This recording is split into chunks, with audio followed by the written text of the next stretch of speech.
누가복음 3장 1절부터 22절까지 낭독하겠습니다.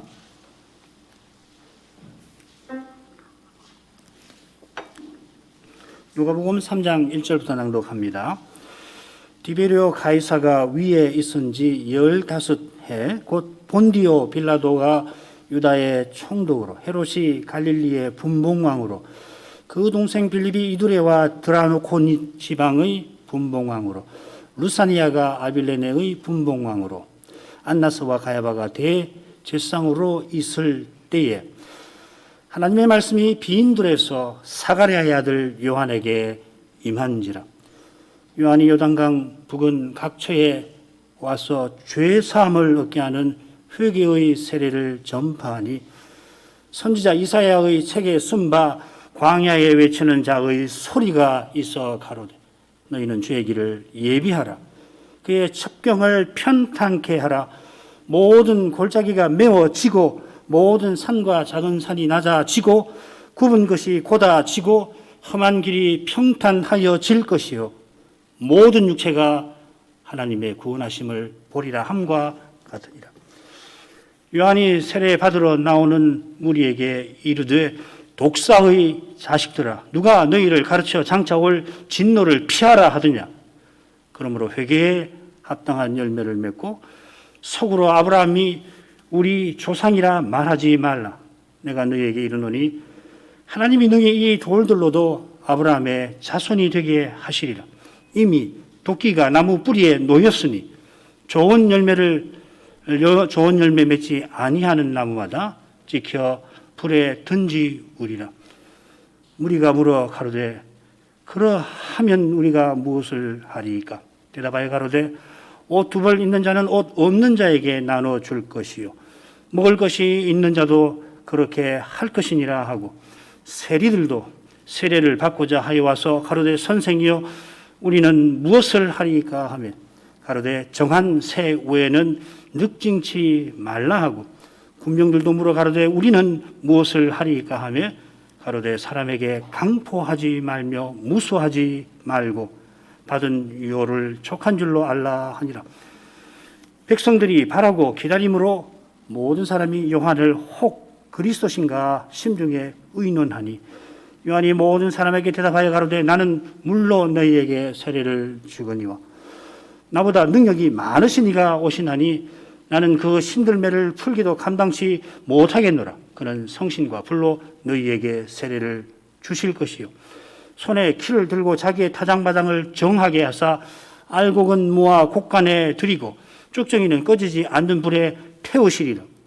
또 기타 여러 가지로 권하여 백성에게 좋은 소식을 전하였으나 분봉왕 헤롯은 그 동생의 아내 헤로디아의 일과 또 그의 행한 모든 악한 일을 인하여 요한에게 책망을 받고 이 위에 한 가지 악을 더하여 요한을 오게 가더니라.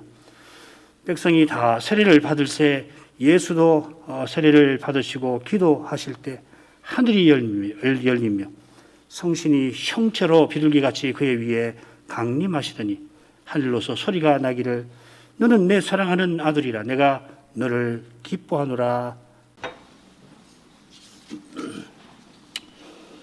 우리가 늘 하던 순서대로 이번에 복음서를 살필 차례가 되었는데요.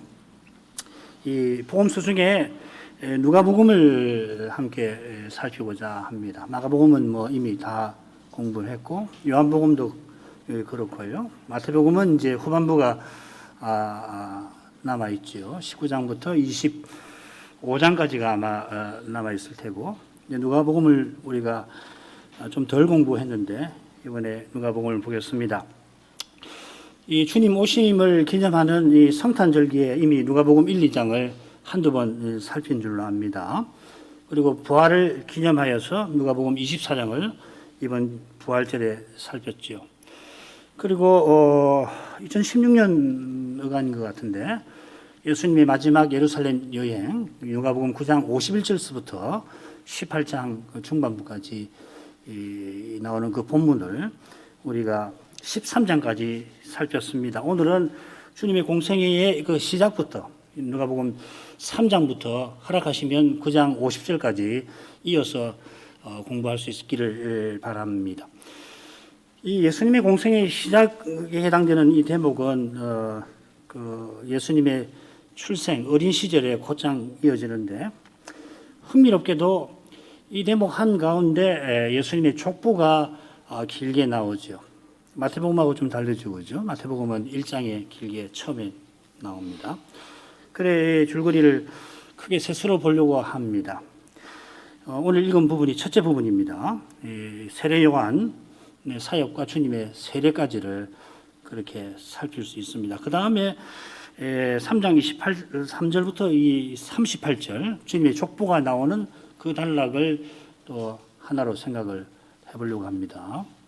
그리고 4장 1절부터 13절이 주님이 시험 받으신 거, 이 셋으로 살피려고 합니다. 이 대목은 마태나 마가와 매우 비슷합니다. 그런데 이제 마태와 마가는 예수께서 요한이 잡힌 후에 갈릴리에서 비로소 복음을 전파하셨다, 복음 전파를 시작하셨다 전하는 반면에 누가는 좀 다르지요. 세례 받으신 후에 가르치심을 시작하셨다 전합니다. 그처럼 누가는 이 요한이 잡힌 일을 예수님이 세례 받으시는 그 일 앞에다가, 시간적으로는 뭐 요한이 잡힌 일이 후인데 앞에다가 기록을 하고 있습니다. 왜 이렇게 하는 걸까요?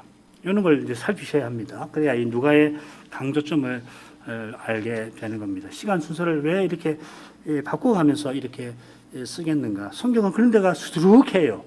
다 역사 사실을 기록하지만은 이 그리스도의 오심을 전파하기 위해서 복음서, 내 복음서 저자가 시간 순서를 때로는 조금씩 바꿔가면서 그렇게 전하는 이유가 있겠지요. 아무튼 이제 그런 점들을 살피면서 이 누가복음에서 주님의 생애를 우리가 생각을 하는 게 좋겠습니다. 첫 번째 단락으로 하죠. 3장 1절부터 22절. 역시 셋으로 나누려고 합니다. 1절부터 6절까지 세례 요한이 하나님 말씀이 임하게 되자 회개의 세례를 전했다 하는 내용입니다. 그리고 7절부터 14절까지는 요한이 회개 세례를 베풀며 심판을 경고하고 회개를 촉구를 하는 내용입니다. 그리고 22절까지는 세례 요한이 메시아를 백성들에게 전하고 메시아에게 세례를 베풀었다 하는 거죠. 요한이 선지자로 부름받고서는 회개의 세례를 전하는데 이 전파, 회개 세례를 전파하는 것이 구약 성경의 메시아 예언을 이루는 것이라 합니다. 그가 세례 베푸는 목적이 이 메시아 오심을 예비하는 것이죠. 요한은 메시아가 오실 때에 심판을 행하실 줄로 알고 백성에게 심판을 경고하며 회개를 촉구하게 되는 겁니다. 요한이 이렇게 강력하게 전파하니까 백성들이 메시아를 바라고 기다리게 되고, 그럴 때 이제 요한이 이 메시아가 혹시 아닐까 다들 생각을 하죠. 그럴 때 요한은 자기가 메시아가 아니고 메시아가 자기보다 얼마나 위대하신지를 힘있게 전파합니다. 메시아를 전한 요한이 메시아에게 세례를 베풉니다. 자, 그런데 세례 직전에 요한의 투옥 사건이 언급이 되어 있다 말씀을 드렸죠. 자, 1절부터 6절로 가겠습니다. 이것도 셋으로 나눌 수 있는데, 먼저 1, 2절 세례 요한에게 하나님 말씀이 임했다 하는 부분입니다. 읽겠습니다. 디베르 가이사가 위에 있은 지 15해 곧 본디오 빌라도가 유대의 총독으로, 헤롯이 갈릴리의 분봉왕으로, 그 동생 빌립이 이두레와 드라고니 지방의 분봉왕으로, 루사니아가 아빌레네의 분봉왕으로, 안나스와 가야바가 대제사장으로 있을 때에 하나님의 말씀이 빈들에서 사가랴의 아들 요한에게 임한지라. 이 부분은 첫째 대목 1, 2장과 여러 면에서 연결이 되어 있습니다. 첫째 대목을 보면은 주님의 탄생을 전하면서 누가가 가이사 아구스도의 호정령이 내렸고, 그때 구레뇨가 시리아 총독이었던 것을 굳이 밝히죠. 2장 처음이죠. 그처럼 세례 요한이 선지자로 나선 때에도 로마 황제, 로마 총독뿐만 아니라 이 언약 팔레스타인을 다스리는 분봉왕들, 그리고 대제사장들에 관해서 언급을 하는데 아까 읽은 대로 숨이 가쁠 정도로 길게 언급을 하고 있습니다.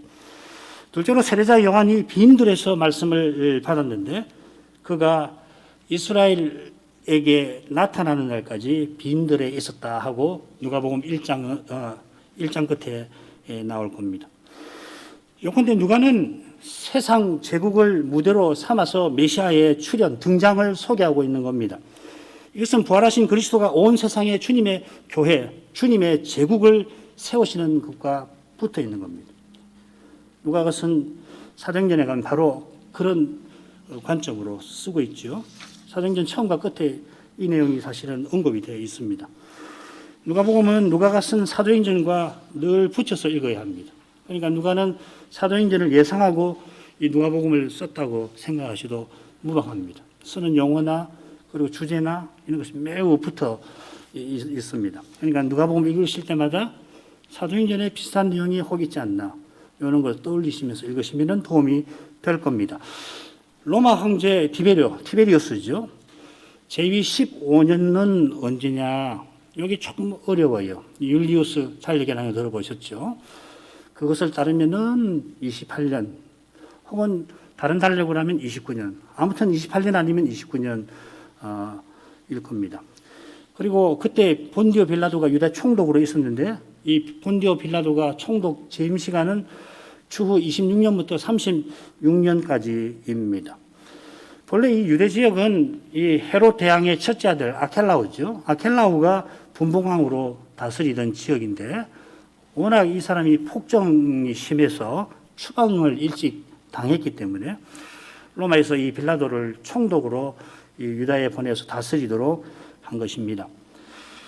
헤롯 대왕이 이 팔레스타인 지역을 다 다스리고 있다가 주전 4년에 죽는데 세 아들에게 자기가 다스리던 영토를 나누어 주지요. 이 분봉왕이라고 하는 말은 거기서 나오는 겁니다.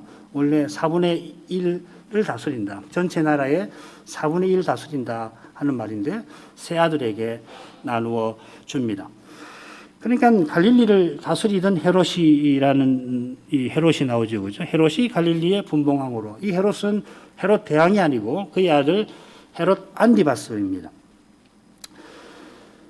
그의 동생 빌립, 역시 헤롯 빌립인데 빌립이 갈릴리 위쪽인 이두레 드라고니스를 다스렸습니다. 그런데 여기 이제 루사니아라고 하는 사람이 등장을 해요. 역시 분봉왕으로서 이 아빌레니를 다스렸다 했는데 이 루사니아는 헤롯 가문이 아니고 프톨레미우스 가문입니다. 이집트를 그때 다스리던 클레오파트라 아시죠, 그죠? 클레오파트라의 그 가문, 프톨레미우스 가문이거든요. 그 가문 사람입니다. 왜 이 루사니아 이야기를 했나? 아까 말씀드린 것처럼 분봉왕이라는 게 4분의 1을 다스린다는 표현인데 누가는 이 루사니아를 넣어가지고서 말하자면 역사적 무대를 세계 제국으로 우리 앞에 제시를 하려고 하는 것 같습니다. 아울러 대제사장들을 언급하는데 안나스와 그의 사위 가야바를 들었습니다. 이 두 사람 외에도 당시에 여러 사람이 대제사장이 되거든요. 그런데 주님의 공생에서 두드러지는 이 두 사람, 실질적으로 이 두 사람이 이 성전 권력을 쥐고 있었을 것입니다. 이들이 분봉왕들과 더불어서 언약 백성들을 다스린 인물들이죠. 황제와 총독, 또 분봉왕들이 세상 제국과 그 영지와 봉토를 다스리던 그때 성전에서는 거짓 대제사장들이 언약 백성을 다스리던 시대에 섬기는 것이 아니라 다스리던 시대에 하나님 말씀이 빈들에 있던 요한에게 임했습니다. 굉장히 생각해 볼 만한, 여러분 돌아가시 한번 생각해 보십시오. 길게 세상 제국과 이 화려한 성전 이야기를 하다가 빈들에서 요한이 있었는데 그에게 하나님 말씀이 임했다. 이걸 한번 상상해 보십시오. 요한이 뭘 말하려고 하는지. 요한에게 임한 하나님 말씀은 이 세상 제국을 무너뜨리고 영원한 제국을 세우시며 지상 성전을 허물고 영원한 성전을 일으키시는 그분에 관한 것입니다. 그분이 드디어 나타나셨다 하고 전하는 복된 소식입니다. 그분이 이 세상에 태어나셨을 때, 내려오셨을 그때에 세상 제국이 로마의 평화에 취하여서 전혀 무관심이었던 것처럼 그분이 이제 하나님 나라를 세우려고 나타나시는 백성 앞에 등장하시는 그때에도 그 소식은 빈들에 임하였습니다.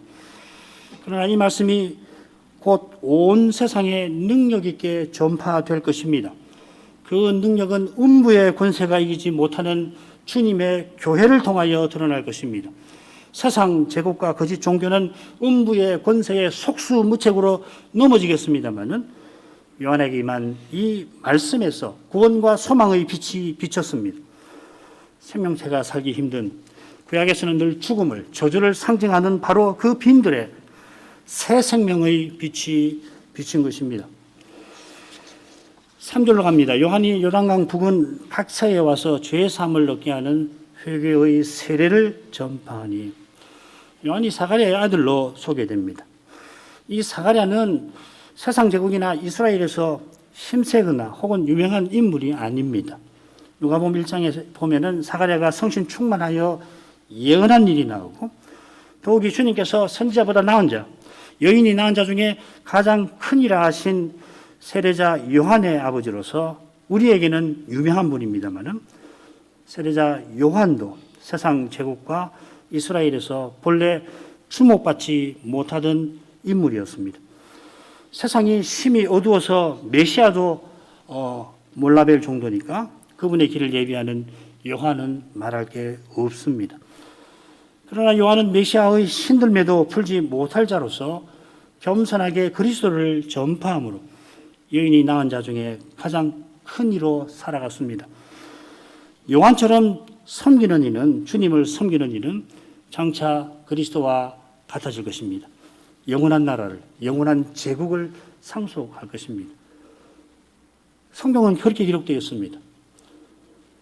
이 나라를 수많은 사람이 상속하니까 소위 말하는 n분의 1 아니냐, 그런 생각 드실지 모르지만 그런 생각을 거두시고 내가 장차 영원한 제국의 상속자가 된다는 이 점을 한번 생각해 보십시오. 이 땅에 우리의 삶은 뭐냐면은 그 삶을 위한 실습과 같은 거예요. 주님 안에서 담대할 수 있습니다. 주님은 하늘과 땅의 모든 것을 지니고 계시고 우리와 연합되셨는데 그 연합은 우리와 하나 되시는 것이에요. 하나님 나라를 상속하리라. 우리는 그런 자로 이 땅에 사는 것입니다. 너무도 영광스러운 걸 주시려니까 이 실습 기간 아주 혹독하게 다루실 거예요. 고난을 받게 하시는 거거든. 그러나 동시에 그리스도와 함께 고난받는 자는 그리스도와 함께 영광에 이른다. 우리 청년들 꼭 생각해 보시길 바랍니다. 그가 빈들에 있다가 요단강 부근 각처에 와서, 이 각처란 말은 모든 곳이라는 말이죠, 그죠? 그 성경에 여러 가지, 여러라는 말은 많다는 말입니다. 대개 한두 개가 아니고 많다는 이야기고, 각처는 그야말로 모든 곳인데 우리가 각처라면 한자라면은 그 모든을 잊어버리는 경우가 많은 것 같아요. 각처. 그러니까 이 요한의 그 활동 범위가 굉장히 넓었다는 것을 가리킵니다. 빈들이 유다 광야인데, 여러분 지금 받으신 그 유인물 맨 끝에 지도가 하나 있을 겁니다. 거기 그 빈들 보면은 조금 제가 아는 빈들하고 좀 다른 것 같아요.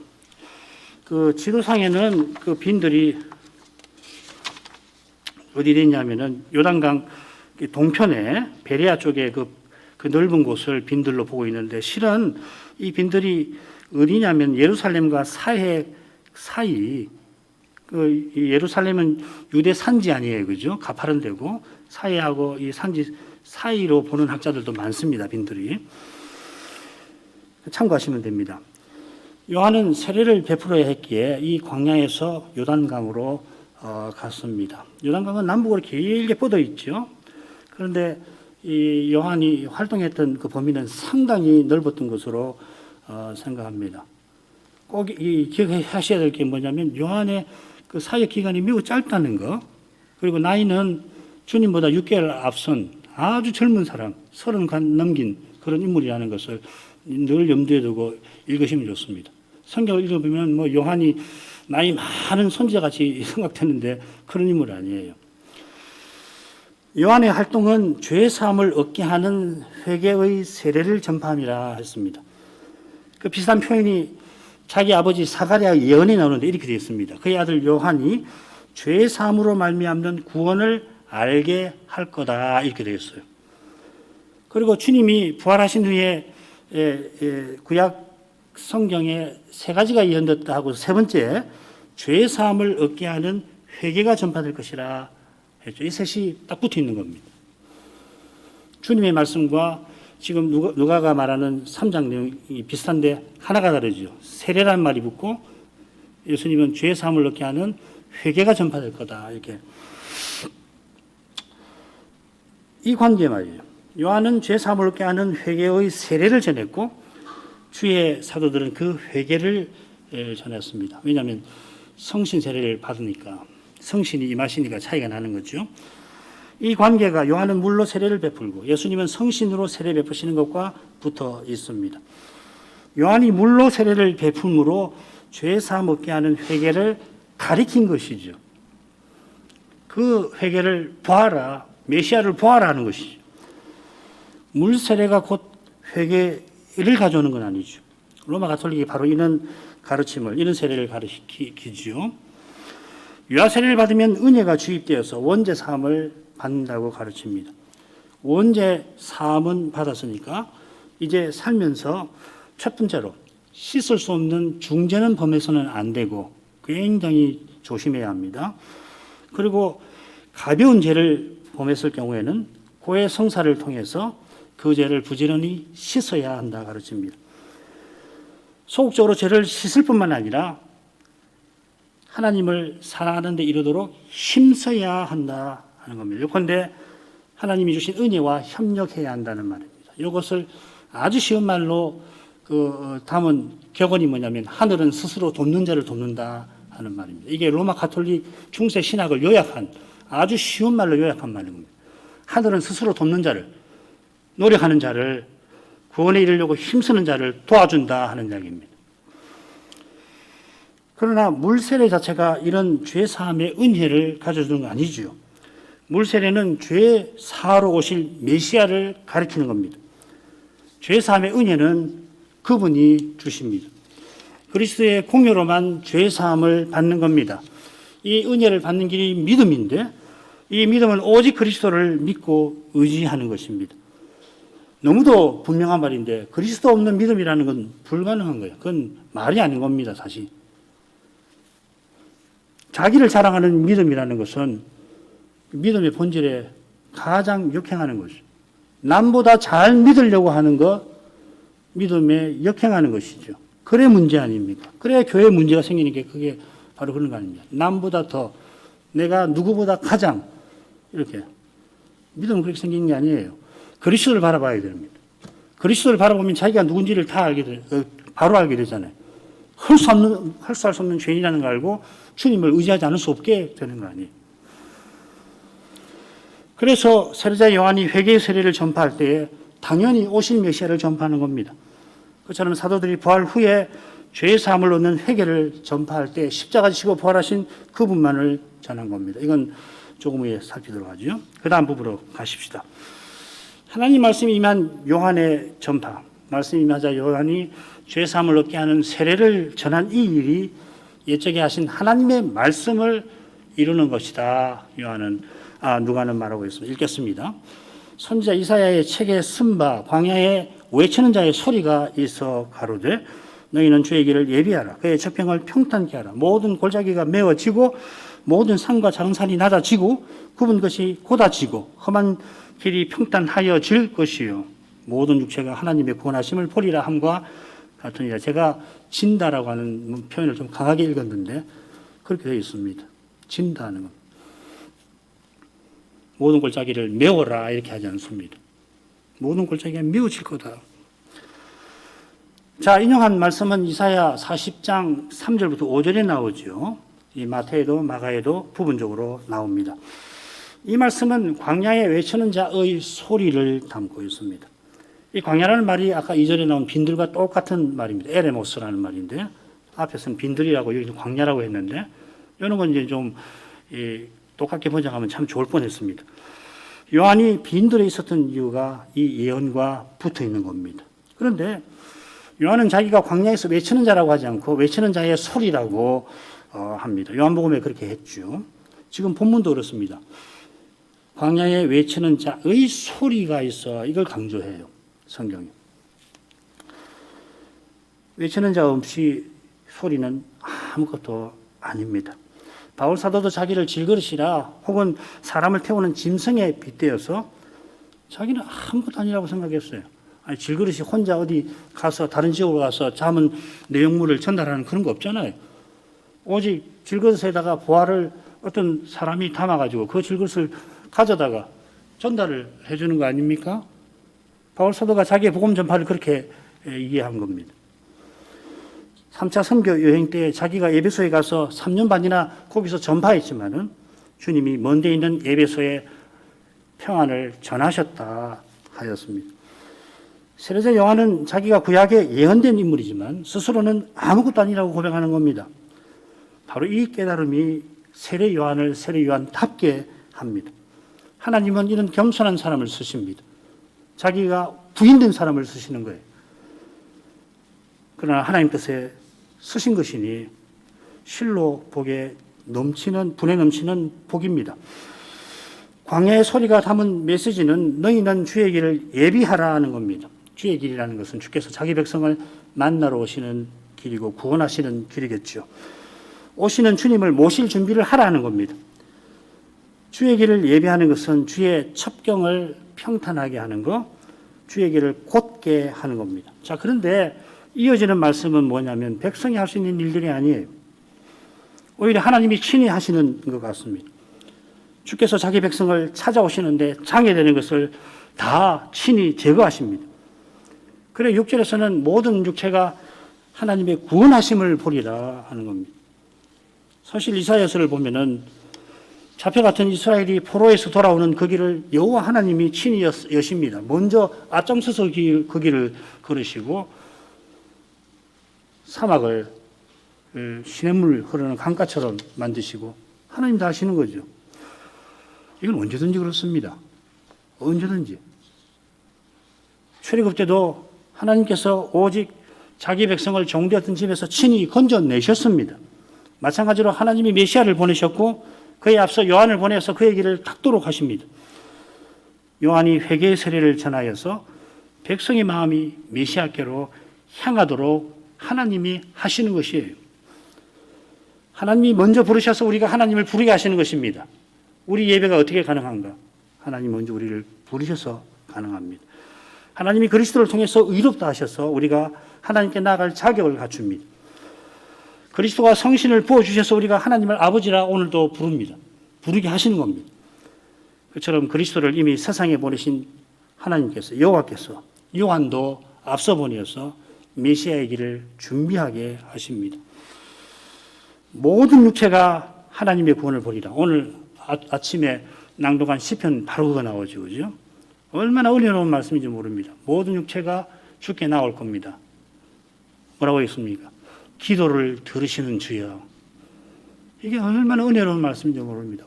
왜 모든 육체가 주의 앞에 나올 수 있나? 하나님은 기도를 들으시는 분이다. 그 말은 기도하게 하시는 분이고 하게 하시고 들으시는 분이라. 그래서 인생이 하나님께 나올 수가 있는 것이에요. 이걸 잊어버리시면 안 됩니다. 하나님의 구원이라는 말 자체가 누가복음에 2번 나오는데요. 어디 한 번 더 나오냐면 시몬이 아기 예수님을 뵙고 노래한 찬송, 주여 이제 종을 놓아주십니다 하는 그 부분이잖아요. 아기 예수님을 배웠던 시몬이 뭐라고 그러냐면 내가 주의 구원을 보았습니다. 무슨 말입니까? 아기 예수님이 하나님의 구원이라 하는 말이죠. 그리고 시몬은 뭐라고 그러냐면 이 구원이 만민 앞에 예비하신 것, 이방을 비추는 빛이라 합니다. 이사야를 비롯한 많은 선지자가 장차 메시아 오실 때 이스라엘만 아니라 이방인도 구원하실 일을 예언한 그대로입니다. 우리가 이방인이니까 뭐 당연하게 생각하지만 절대로 당연한 거 아닙니다. 유대인의 관점에서 보면 이건 생각할 수도 없는 일에 속하는 것이에요. 구약에서도 마찬가지고. 우리의 구원은 생각할 수 없는 구원인 거예요. 우리가 이 한국 땅에 살면서 어떻게 복음을 듣게 됐나? 여러분 한번 생각해 보십시오. 뭐 한국만 생각하지 말고 자기 삶을 더 되돌아보십시오. 내가 어떻게 복음을 두고 믿게 되었나. 오직 은혜라는 걸 아실 거예요. 내가 이 구원에서 탈락하지 않고 여전히 남아있는 이유가 뭔가 하나님 나를 붙드셨다는 걸 아실 겁니다.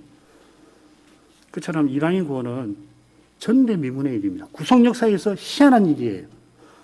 그래서 에베소서에서 바울은 뭐라고 그럽니까? 비밀이라고 그러죠. 비밀이에요. 이사야가 예언한 때가 700년 더 이전입니다. 그 긴 세월 요한은 하루를 철전처럼 여기시면서 신실하게 예언을 이루어 오셨습니다. 그처럼 예수님께서 다시 오시는 날까지 약속대로 주님의 교회를 매 순간 세워가고 계십니다. 이 약속을 믿는 신자는 틀림없이 바라던 것에 넘치도록 그 약속이 이루어져 있는 것을 장차는 볼 겁니다. 말씀과 어긋나 보이는 그 현실에서 오히려 말씀이 참되다고 깨닫는 이가 복된 사람입니다. 사람의 생각에 말씀이 이루어지지 않을 것 같은 바로 그때가 하나님이 친히 말씀하신 대로 이루시는 때일 겁니다. 고난을 받아야 해요. 결코 고통스럽습니다. 받아야 합니다. 그러나 받을수록 하나님 약속은 점점 이루어지는 그때로 다가가는 겁니다. 그 거룩한 영광을 뵙기까지 극심한 고난을 겪어야 합니다만은 그 고난이 실은 말씀이 하나님 뜻이 이루어져가는 그 증거입니다. 마리아나 요셉, 사가랴나 엘리사벳 이런 의인들이 얼마나 어려운 시대를 살았는지 성경에서 살펴보시길 바랍니다. 로마 제국의 압제 아래에 시달렸습니다. 우리가 일제 치하에 시달린 것 못지 않을 겁니다. 더 할지도 모릅니다. 여호와의 성전은 도둑의 소굴로 변했습니다.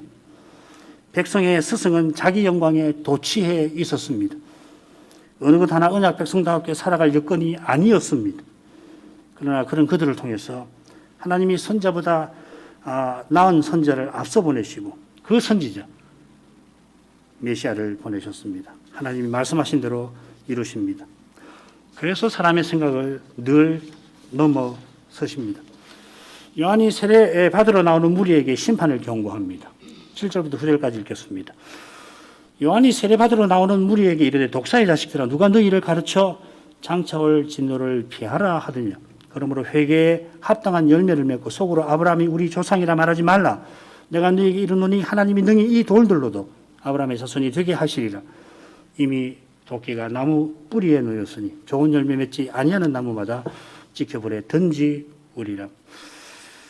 심판에 관한 말씀이 7절과 9절에 나오죠. 그리고 중간에 아브라함 자손에 관한 주제가 나옵니다. 뭘 강조하는지 아시겠죠? 지금 요한이 경고하는 이들을 세례받으러 나오는 무리라 누가가 말했는데 그런데 요한이 그들에게 독사의 자식들아 했습니다.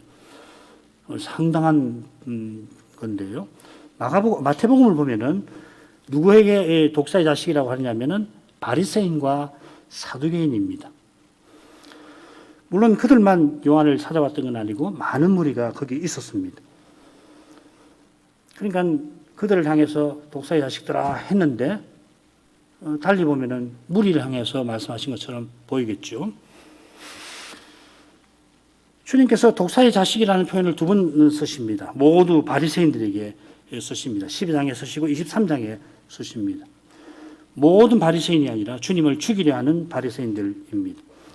이런 내용에 비춰 독사의 자식은 창세기 3장 15절에 나오는 뱀의 자손입니다. 그래서 예수님은 그런 그들을 향해서 너희 아비는 마귀다 그렇게 말씀하시잖아요. 창세기 3장 15절을 가리키시는 거예요. 요한이 벌써부터 이 바리새인과 사두개인을 독사의 자식이라 부를 만큼 그들의 배도는 이미 심각합니다. 그들이 세례받으러 온 것은 세례자 요한이 선지자인 것과 붙어 있습니다. 그들은 지금 무슨 일이 하냐면 선지자의 무덤을 쌓고 비석을 세우고는 우리가 조상 때 살았더라면은 선지자 죽이는 그 일에 우리가 가장 많았을 거다. 그렇게 말하고 있습니다. 그 말씀처럼 바리새인들이 백성의 존경과 지지를 얻기 위하여 위대한 선지자인 요한에게 찾아간 것이며 연주를 대려는 거죠. 아울러 사두개인이 요한을 찾아간 것도 비슷한 의도가 있을 텐데 요한은 아론 가문 사람입니다.